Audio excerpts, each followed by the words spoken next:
Olá, boa Hello, good afternoon, a todos. everyone, ladies and gentlemen. Aqui falando I'm going to begin personalização. talking about hyper-personalization. First of all, I'm going to give you a little bit of a background.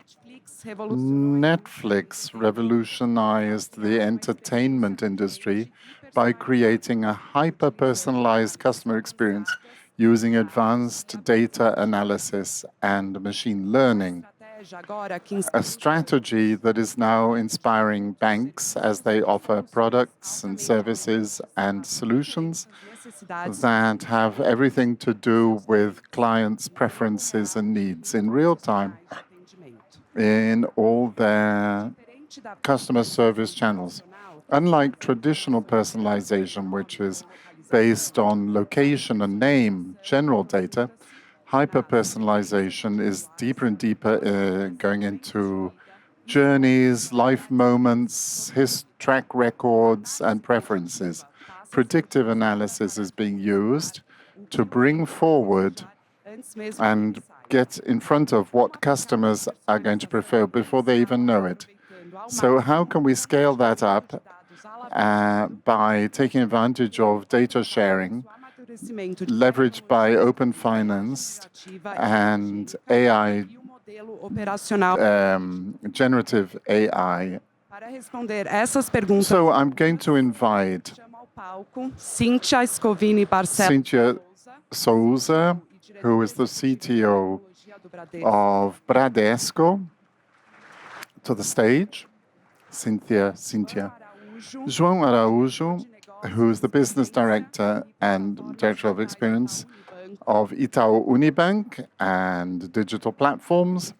Patricia Souza, who is the head of platforms and data services of Citibank, and Priscila Lahan of Microsoft Brazil.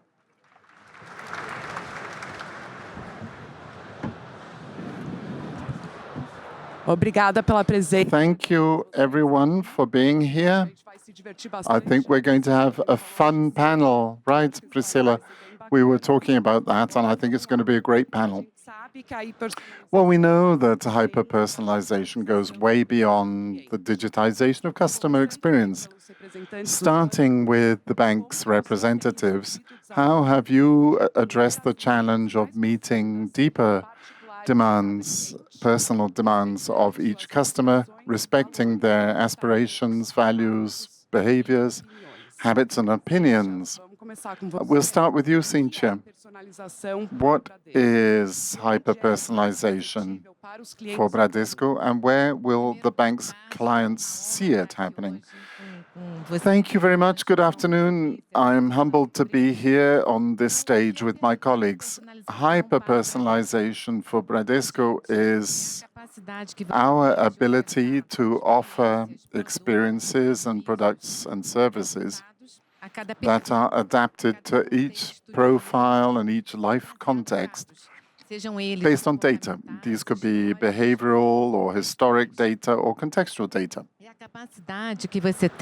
And the capacity to get ahead of needs and wishes. In order to do that, and because Bradesco is an AI-first bank, we use generative AI and advanced data processing to build these journeys based on the conception of the product all the way up to assisting the customer.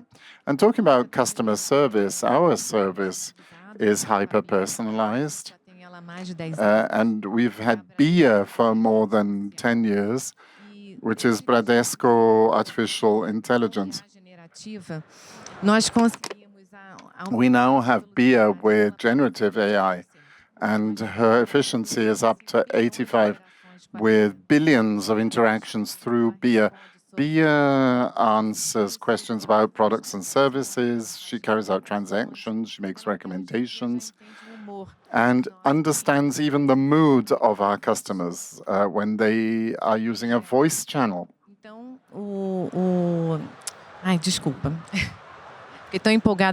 Sorry, I'm so excited about our AI tool, BIA. There's another thing about data personalization is through our app. And using the app, we can offer hyper-personalized offerings according to profile. We have Brass Scan, which is really nice. It's a good thing.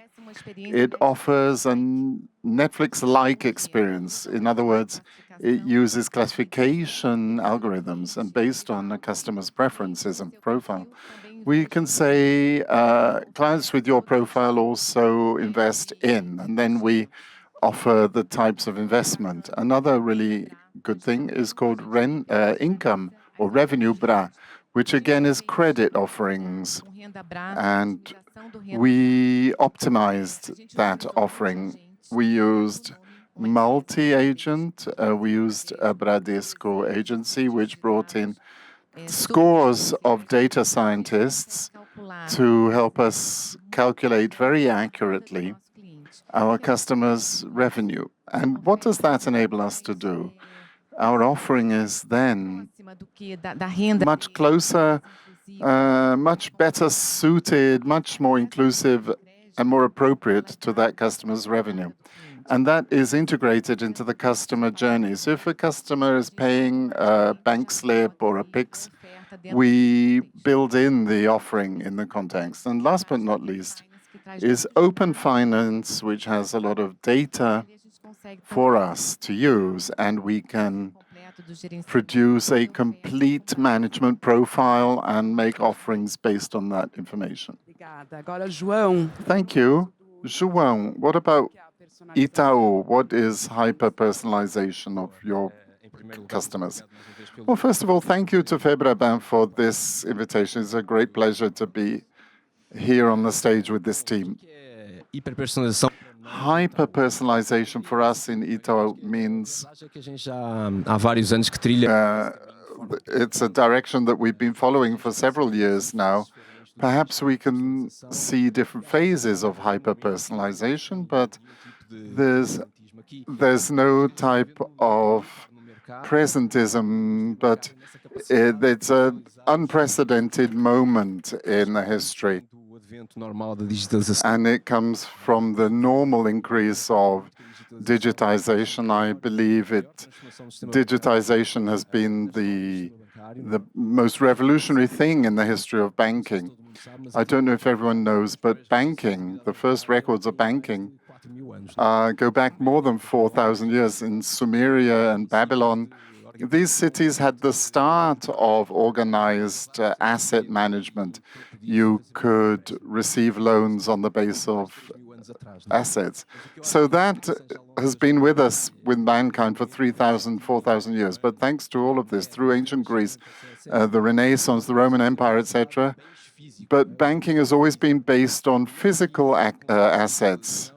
And as soon as digitization came in, I think that was the most revolutionary, just like it went into communication. You all remember communication pre-WhatsApp, getting friends together and sharing information in little WhatsApp groups, for example. I think it has the same impact. Because of the amount of data that we have and the way that we can use customers' data and customers can use their own data, it's unparalleled. Most of the time, every day, people have something to do on the bank's app, and this is a huge opportunity for us to gather data, but on behalf of the customer. And when we talk about Itaú, when we share our principles, which we established way back about hyper-personalization, first of all, is everything has to be really individualized. When people talk about clusters, well, if we talk about a cluster of one client, then we're getting it right. Not more than that. We think it has to be really individualized, content and format. So, for example, for one person, it might be an email, it might be a WhatsApp, it might be a manager or a bank worker getting in touch. That level of personalization has a great deal to offer in terms of value for the customer. Another principle on top of this is that beyond individualization per se, it has to be participatory. We don't need to wait for a customer to do something or take a decision for us to be able to predict. So, for example, a payment. We know how customers' payments work if somebody is always paying the same person the same value 2 days before we can offer the customer click pay, for example. I don't need to wait for a customer to fail to comply with their duties because of a lack of balance, for example. So you can anticipate and get ahead of situations. And there are a range of places and ways in which we use it. Nearly all of our experience today, we're very aware and we're very confident that we're delivering on an individualized basis.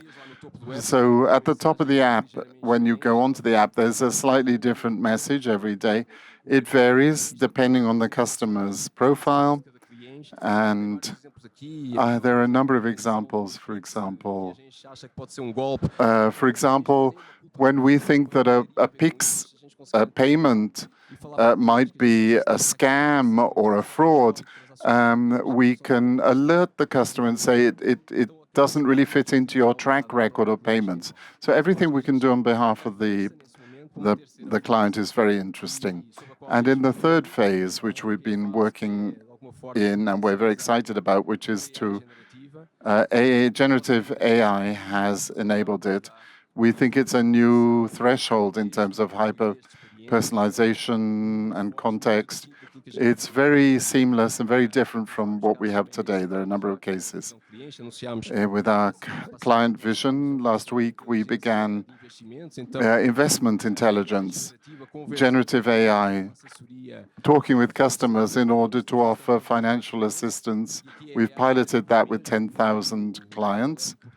There's an LLM behind that, and this informs everything that the bot does. So we started the pilot with 10,000. We have transactional PIX, which you can do via WhatsApp. We have another experiment with 200,000 clients. We're going to roll it out to 2 million, which has been a success with this interpretative and predictive capacity. And right in real time with one click, everything is very fluent. Oh, I want to see that happen, and I can't wait. You can ask to join the pilot. Patricia, I'd like to ask about corporate assistance in City. How do you see personalization? Well, first of all, thank you, everyone. Thanks to FEBRABAN. It's a great pleasure to be here with such brilliant people talking about this issue, which is a core issue right now. Hyper-personalization has arrived for corporations. When we think of this hyper-personalization, it has a lot to do with individualized experiences. Cintia and João have spoken about very, very tangible cases in terms of the use. When we go to legal entities, there is also personalization in order to meet the aspirations of a company. A large or a medium-sized company, they wish to grow, they have aspirations, they want to evolve, they want to export, perhaps build a new platform or operate in a new market. So it's hyper-personalization of corporations in the macro view of the company, understanding the strategy and building a model of service for them. It also involves additional layers because in natural persons, we're talking about their individual wishes and dreams. We know that that person wants to, for example, wants to take out a mortgage-like loan. In the case of a corporation, there are a number of aspirations which are things like, they're very supplementary very often, and serving or meeting these understandings has to do with all the aspirations of people who are interacting with the bank. Very often, this can be co-creation. When we talk about companies' macro desires, it could be what a treasurer wishes to see at the end of the day when they close out the cash, or the analyst who's interacting with the chatbot. They need information in order to continue with a transaction, how we can help them in the process. If we identify a different standard or pattern, Citi is a global bank, and therefore we look at customers' needs globally, because sometimes there's a regional treasurer in a large company, and they, along with the local staff, have to interact, and the offering or the process that we're going to set up has to be of interest to them. Another interesting thing in the legal entity context, they don't always interact in banking channels, because sometimes their best experience is in their RP or their treasury workstation, and the bank has to produce the right quality of data at the right moment for the right purpose on that platform. And very many of the cases that we've worked on, hyper-personalization involves co-creation, such that I understand the desire of the end client, and I include that in, for example, a payment or a credit or a financial issue. So there are some additional layers in the context, because the corporate market, this intention is multi-person in a company. Excelente, obrigada. Thank you. That was excellent. Agora com você, o quanto Priscilla, how much generative AI auxiliam a personalização? help customization? Independent workers can adapt to the people's individual needs, allowing banks to have services, products, and solutions that are different. And how does that work for marketing campaigns, customized interactions? How can you contribute? Thank you, Mariana. It's a pleasure to be here with Cynthia, João, Patricia. It's a pleasure. I'm in a panel with experts from the financial industry. I thought it was not fair, but that's all right. But they're all clients of Microsoft. Generative AI and agentic AI are drivers for hyper-customization. They're the experts, and I'm joking, the work of the technology company in the AI is to connect the customers with the expertise that they have. Differently from talking about technology as a model for optimization, today we're talking about playing the customer in the center and having a strong database that are integrated and can be used que podem ser usadas para que se crie uma to create a different journey. So obviously, the banking system would like to have a personal manager and for each customer, but that was impossible before generative AI, before the autonomous agents.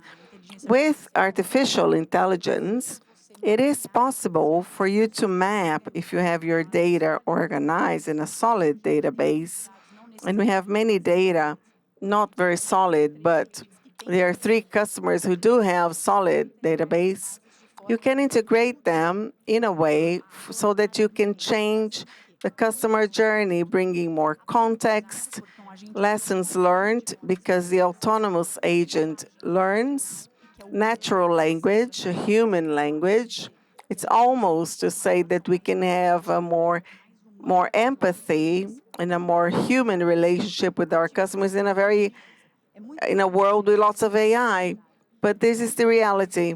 When I look at the services and how we map the customer's journey, at the end of the day, this is the driver for generative AI.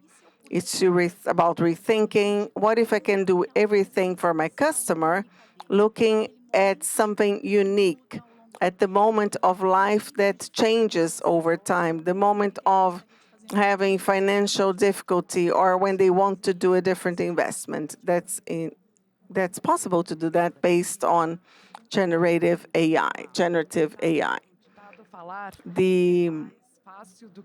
It's easier to say than to do. It's easier said than done. So what are the major obstacles or hurdles so that we can overcome them? Thinking about all the technology there is, what are the hurdles we have? Is it infrastructure, consolidation of data? I think the list is very big. We are here to talk about how the market is being transformed. We have AI. We listen to Cynthia, and we can see what's about to come very soon and how reality will be transformed. And that happens because we have a technological basis that allows me to have the structure to build this scenario on. I'll start by the basics because that's where we need to put this structure together and to have our generative agents, which is about consolidation of data. This is the first challenge when we think about the customer needs end-to-end, to make sure you have a consolidated data, validated with data that talk to each other.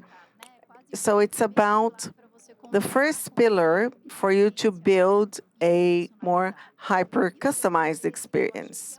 And the second one is a real challenge. We have overcome very well how to transform data into action. The intelligence that we are creating actually in an action plan and placing that in front of the customers at the right time, because having customization is not only about having data and knowing what the action is, but to make sure that this data arrives at the right time for that customer. I could go on with my list, but I will let my colleagues to add. Por favor, João, se puder complementar. João, could you please add to that comment, and how can these challenges be overcome? This is the point that it was commented on. The most basic things very well, democratic data, quality data. That means that data has to be reassessed and somehow going back to the customer, understand that that piece of data makes sense.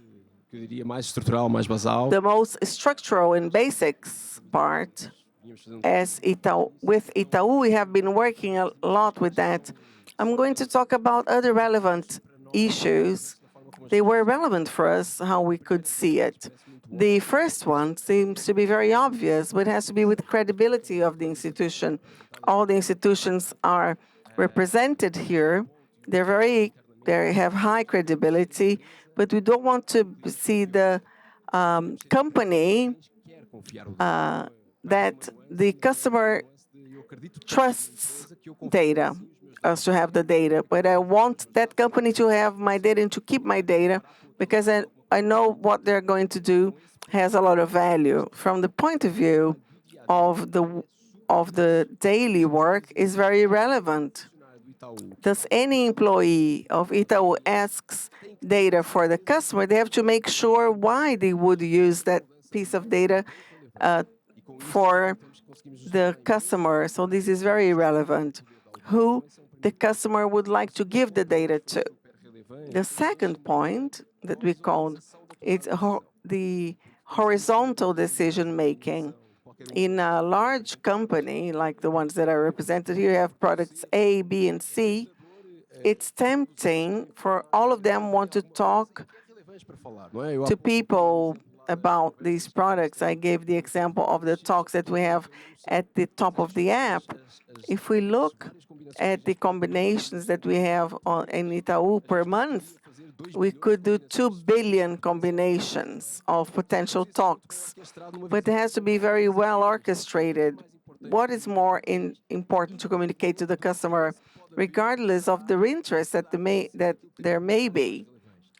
So the horizontal decision, someone who places the customer first and who changes the algorithm based on that.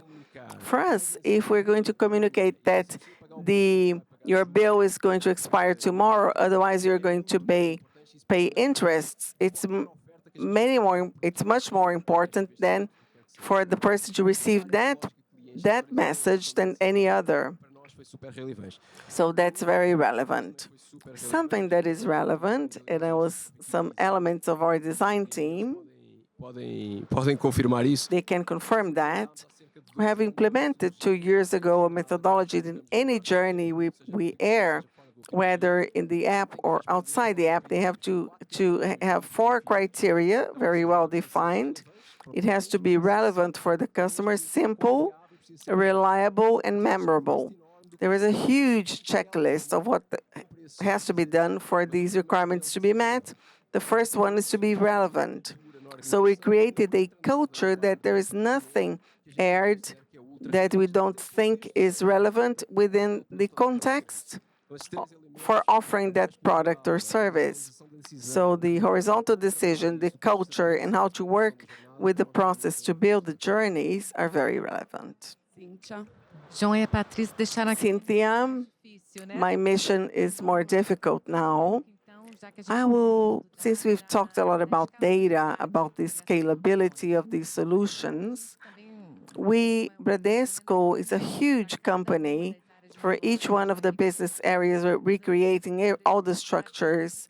It's very complicated. With all the experience that we have with BIA over the 10 years, we've created 3 structures that match for any solution that we want to do for data model.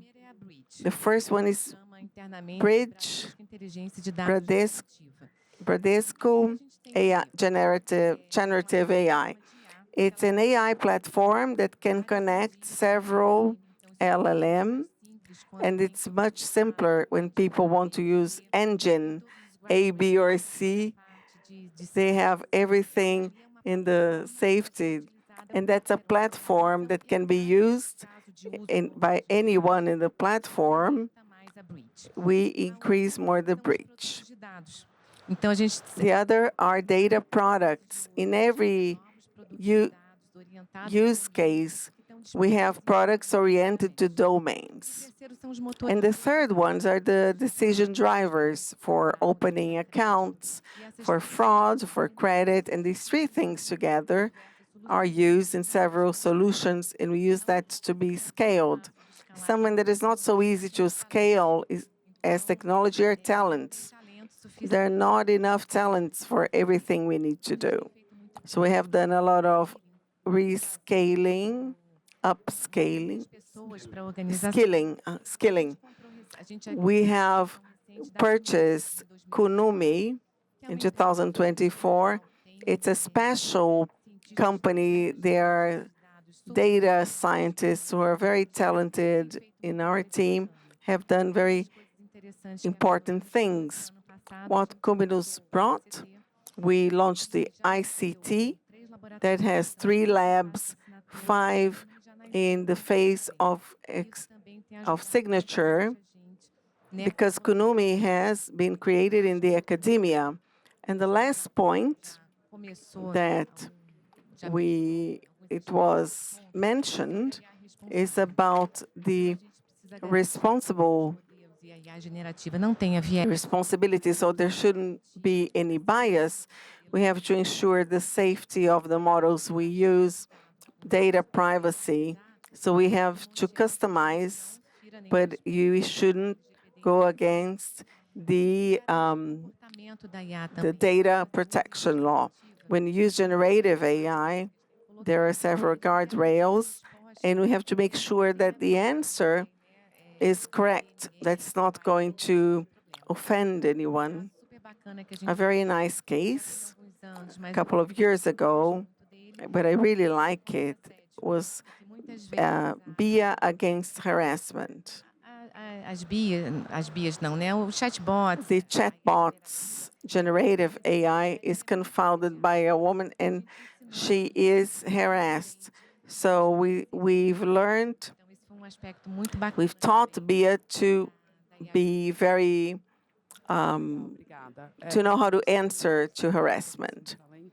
There is about creating talent, and there is a projection in what is the gap of people who are being trained and being taught by the institutions, and there is a 30% gap. It's a huge challenge, all this technology that has to be developed and the lack of qualified labor. Priscila, would you like to add? I think they've done a wonderful job. I would say something because they're the technology person here. It's the culture, organizational culture of experience. Being a company oriented to the experience of your customers, you're going to use technology for that. And when technology is available for everyone, if you don't have a culture of experience, it's going to be very clear for your customer. So it's always an opportunity and a weakness for those who were working with solid database with money that covered the culture of experience. So this is something very important for the AI journey. Bom, passar aqui para a próxima pergunta. The next question, Patricia, Então, proporcionar experiências to provide intuitive, integrated banking experiences in all contact points and reaching the status of financial consultant who is reliable, who understands the financial situation, the preferences of each customer, and prioritize their privacy and their finance well-being. The hyper-customization provided today is profitable. Good question. I'm going to talk about the corporate world because in the corporate world, the hyper-customization is created from the need of the customer, but from a long-term relationship strategy. What João has said, we should always privilege hyper-customization in what's going to bring benefits for this customer. And for corporations, it's even clearer that what we are implementing together with this customer and the solutions that we are providing has to be very useful. For corporations, sometimes it's not very subtle. The service has to be very useful. It has to be measurable because we have several stakeholders who are buying the use of this hyper-customization and are benefiting from that. And they should be operationally very relevant. So when we think about hyper-customization for corporations, we start from the use cases that are going to make a difference to the customer. At first, use of AI in prediction of cash flow helps the customer build a structure that will enable them to have the clear information in cash flow prediction or in a purchase. And how do we provide support to that in a customized way is critical. Of course, that profitability comes with that. We've had some examples at the president's panel, had examples of efficiency. Cynthia brought this example where using BIA AI has brought something extra. So we see results. In corporations, we see that mainly in reducing cost. When we restructure a process, when we review the offering of products, including hyper-customization, and we bring that benefit, the real financial benefit comes. So that's very well done. João? Eu concordo muito com a Patrícia. I agree with Patricia. I think it's a long-term relationship, so the best way if we Return on investment the return on investment of hyper-customization is measured by the perception of the customer and by the building of a high credibility relationship in the long term. So sometimes it's difficult to measure that exactly, taking financial items, but I'm going to give you examples. There is a phrase that it's only good for us if it's good for the customer. The examples that we were saying, about 10% of the people in the bank pay bills late, even if they have money in the account. For us to help them reduce paying fines, it's something good. The fraud of PIX,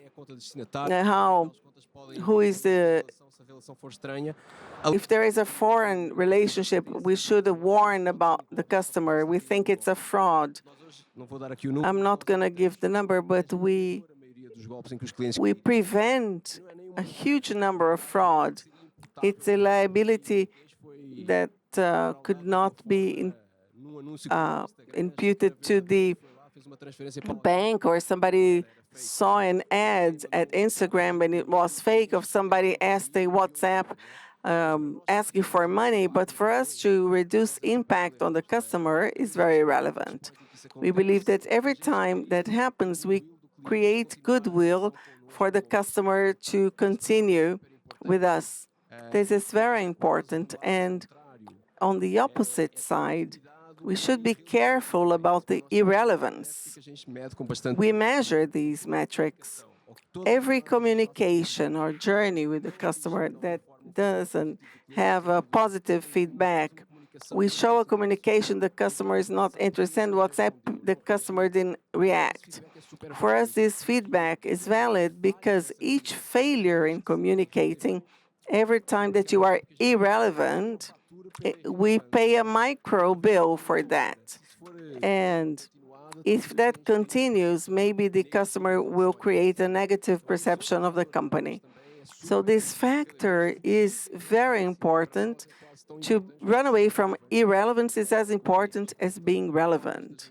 So forms for us to measure success in hyper-customization. Eu busquei aqui alguns números em relação aos exemplos de hiperpersonalização que eu passei. Some hyperpersonalization Primeiro com a data. Bia first, our AI.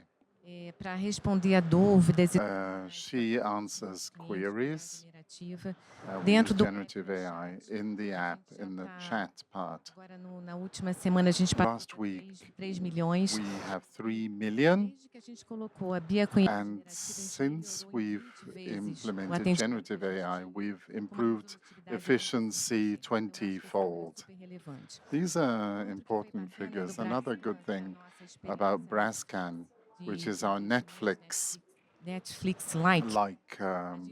offering, A captação we do app. doubled our uptake in terms of investment using the app once we Netflix, had our Netflix-like Brascan, captação de investimento and também de jornada. 60% comes from personalized journeys. Terceiro, o Renda Bra. O Renda Bra eu acho um exemplo And bacana. Rendabra, Ele which is very personalized. a produtividade, né? A gente The productivity, we managed to set up models using 95%. multi-agents, which are Então aqui 65% faster. a gente The pode main gain is to scale up, não é tão fácil escalar because you can't scale up talent so well, but using the multi-agent em toda a organização. device enables us to scale up. 50 milhões And we've had a 275 million profit. Então, Also in terms of loans, ofertar when we offer para credit to a client on the app, leva em consideração tudo que a we gente conhece. take everything we know about that customer into account and link them to offerings that have most to do with them. And this has improved our 35%. loan granting by A gente criou uma abertura a large number of percent. And then we have Bia-like, e dentro which is a a conversation gente mudou a Bia para esse Bia Like. Bia-like. So account opening A taxa has risen 12% in terms of conversion rates. These are very important facts and figures in terms of the Legal, já aspects we're talking about. Yes, you can see that it's having an effect, retorno. and it's feedback. Do seu lado, como Microsoft, você tem As Microsoft, do you have any data about AI Gen or Gen AI Precisava. implementations? Sou fã da Bia, né? I'm a fan of beer. I need to tell Cynthia that. You can imagine why I'm a fan of beers. O que a gente vê? Eu acho que tem duas coisas. There are two things really. De eficiência, One has to do with efficiency and especialmente reducing na costs. jornada do Above all, in customer journeys, Microsoft com Microsoft, a generativa having implemented Gen AI no nosso and agentic AI, economizou globalmente no último overall, our customer has saved $600 Então é million. expressiva. It's a significant saving. and it's improved, for example, first call problem solving and in contacts and thinking of omni-channel. So we are client zero of our own business. And another thing, João and Cynthia, and you also mentioned, which is long-time value for the customer. Often we ignore that. All the traditional banks are traditional, but they're also innovative. As Microsoft, I can say that. We're a 50-year-old company which is leading in AI. So you are continuing with the trust that customers have in you, but also your service is unique and it has value. Churn is dear. Muito bom. João, vamos lá. Quais são, na João, in your opinion, todos, tá? Mas vou começar com o João. I'm starting with João. The question's for everyone, but in your opinion, what are the main or the most common mistakes people make with regard to hyper-personalization? And has it damaged any of the bank's journeys? Perfeito. Ótima pergunta. Yes, it's a good question. Eu acho que deles é aquele mesmo. One of the mistakes is one that I mentioned just now. Tentar ser relevante, você corre o risco. In trying to be relevant, you run the risk sometimes you can become irrelevant because there are so many things that you're going to get right, but you get them wrong. Acho que esse é cuidado enorme a ter. You need to be very careful. Companies typically measure success very well. Very often, they don't measure failure or unsuccess. Então acho que esse é ponto aí. And it's a silent pain point for customers. Another point, which we always mention in-house, try as much as you can to separate signal from noise, especially when there's strong market hype. Gen AI, for example, is a strong market hype. I believe in the potential. I don't think it'll necessarily be transformational, but there is noise as well as signal. And I think it's hard to separate. We ask ourselves, for example, in the financial world, I ask my own teams, it's not easy to answer. Why do banks exist? People can't always answer that. It's like, why would you ask? But if you ask, if you get to the core of why a bank exists, then you can separate sound from noise. The best definition is that it's an artificial institution and it's man-made. Over time and space, it reduces the need of money from the availability of money. So I could be in New York, I could earn some money for my retirement, for example. These points, for example, recently we were talking about this, separating noise from signal. When we launched our investment intelligent based on Gen AI, obviously there's a trade-off in the market between high personalization and the scale that you can bring. Investments depend on an available human agent. For us, there was a potential problem because there was a huge basis of the population. Perhaps we won't be able to give them consultancy as much as if it was based on Gen AI. For example, sometimes the conversations are more humanized than among humans. Whenever you want it to be available for the customers. So you have to ask, is this valuable? It is. Does it really solve a clear pain point? Yes. Scaling? Yes. If most of your answers are yes, and if you can look at this and say, in Itaú, can we be the best in the market? Yes. If all these questions get yes, then probably the overall answer is yes. But sometimes you can do one thing but not the other. It's personalized, but there's no scale. So again, it's a question of noise and signal. And you need to generate a process. And I think it's a process that is attractive everyone. Tentar complementar aqui. I'll try to add to some of João's Já ideas. passou.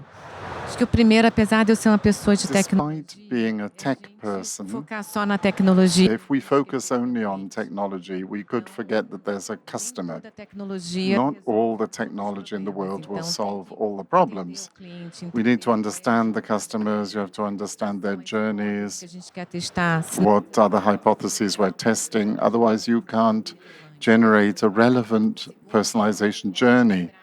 Then we also have to break down the experience. Large banks like ourselves have a number of channels which are customer-centered. They have to have the same experience, the same journey Ele pode in all of the channels. They might start on the app, they might start in a conversation with beer, they might call their manager, they might go to a branch. a personalização, ela tem que estar com So hyper-personalization has to be consistent in all channels. a Thirdly, parte não funciona. we mustn't forget the non-functional part. There's no point in having a wonderful journey, which is hyper-personalized, this bank for you, if there's no resilience, if it's not available when you want it, and if it's insecure. All of these aspects, or these non-functional aspects, are very important to take into consideration. It's more important for the bank to be available for a Pix or a purchase than for the bank to understand you. And finally, Trabalhar isso tudo we dentro do need to work on this concept within the organization as a whole. We need to focus on people and culture. So we have our teams that are working. nosso formato ágil, mas a gente tem trabalhado muito também We have to work on cultural aspects. One of the aspects of our transformation is the transformation of the culture. There are a lot of great things in our culture, lá e tem coisas que a gente tem que começar and there are things that are great and things we have to start to do. com o Bradesco. So we've launched one called I Am Bradesco, Sou Bradesco, which focuses on people and customers. Orientado a The team is resultados, challenge-oriented, solutions-oriented, and empowering, for example, the empowering of each person to take the best decisions for our customers. Pri, só para inverter um pouco aqui. I'm just going to switch it up a little bit. We'll ask Patricia. Cintia and João have spoken about this really well, but there are 2 points in terms of generative AI. There are 2 scenarios. One is when the company does not have governance, and all around you start to see problems cropping up. That's one scenario. You need to have sound databases and be very clear about who has access to which data, and we need architectural responsibility, and we have to think of customer relations. And then another scenario is when technology, Cintia said she is IT, where they try to restrict because they're afraid of governance. And when that happens, the business departments, Todas as vezes. they'll start to do AI the way they want. You need to have a very clear and subtle connection between technology and business, because business is being changed by technology much more than any other scenario, as in the digital transformation or the advent of the cloud. These 2 scenarios, then, excess, freedom without governance, or when you try to restrict, and then Bring your own AI. Então, there's an expression, bring your own AI. People bring their own AI, and they decide what AI they want to use. Eu complementaria aqui porque eu acho que I'd add to that, é sempre o primeiro. because technology is often first, or comes first, but I would put this context with De considerar o the whole idea of considering the customer desaparecer o uso holistically. de formas AI and hyper-personalization may appear fleetingly, but we have to remember the entire experience. Strong said relevante naquele we have to be relevant at that particular time. And one of the problems that we can, or problems we can have, is communicate too much with the client, with too much information, and we lose relevance over time. que é horizontal So this horizontal need in the company to bring in products and technology and compliance to the table and cybersecurity to the table, but the solution that's available needs to be relevant and not perde a importância. lose relevance later. Joia. Bom, a gente está chegando aqui ao Well, we're drawing to an end in this panel, and you've raised many very interesting points about advantages for customers.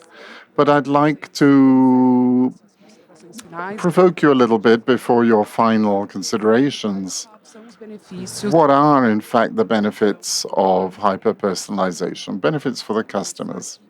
Pri, vou começar com você, que acho que foi a única que não começou. Priscilla, you're the only one who's not started yet. Benefícios para o cliente. I think the customer benefits are being treated in accordance with their needs at that time. I think it's Então, assim, ao longo do tempo, about what your expectations are. Over time, como ser humano, we've become more complex and more demanding as humans, sendo atendido but we were not necessarily having our needs met custo por by finances because of the cost of doing it. vantagem, And I think that the big advantage of generative AI and agent-related AI personalização, in this process of hyper-personalization repetir, is customers not having to repeat the same information in WhatsApp, in the call center, in the email, or when they receive necessidades an offering on the app. That's, for me, that would be the best benefit, the biggest benefit. Bom, a hiperpersonalização Hyper-personalization, é exatamente a I think one of the main benefits is efficiency. We can be more efficient for ourselves and for the customer. In the corporate context, this is very clear. To make sure that we're there at the right time, at the moment of truth for the customer, 100% integrated with their needs, is one of the main benefits. Their desires, hopes and desires have been clear for a long time, but we didn't have the technological framework to tap into it. But now when we think about what's yet to come, we can have the increasingly integrated customer experience bringing a tangible benefit. So I'm going to reduce my need for points of contact, but I'll be infinitely more effective when there is a communication with the customer corporativo também. or in the corporate world when I'm working on their issues. Yes, Entusiasta, assim, eu acho I'm an enthusiast, I'm an advocate. I think na história, como eu this is the turning of a page in history for me. And one point that I think about is the trade-off between hyper-personalization and scale. And when you can deliver individualization of the journey or the service para cada nível de cliente ou para cada to each customer level, then there's this opportunity to create what we've been calling financeiro para creating financial welfare for society. não significa Financial welfare doesn't mean wealth. It just means that the best financial decision at every moment for our client, stability, progress for citizens. And I think that will be much greater than anything we've seen so far. força na nossa fala. We have internally been emphasizing this. We're not going to be such a transactional bank, to be an increasingly consultative bank for our customers, Financeiro para ser agente to cease being a financial factor for the customer, to be a social transformational factor for them. de impacto And that will lead to great leaps forward. Cíntia, suas considerações finais? Cynthia, what are your last words? Well, the advantages of hyper-personalization are incredible for our customers. So when you have a credit offering which fits the customer's revenue, and customers will be able to honor that loan, or when there's a recommended investment, and then there's a better financial investment, when BIA Possibilidade de fraude. identifies a possible fraud. All of these have unique advantages in terms of communication, individual communication, really, with each of our customers. With regard to cybersecurity and ethics, these are essential. These are indispensable. Organizations like our banks can never relinquish Eu acho que these characteristics. At the end of the day, that's what it's all about. And at Bradesco, we have a single Bradesco for each of our millions, 73 million clients. Thank you all, Cíntia, João, Patricia, and Priscila. A gente teve aqui I think it's been a really good panel.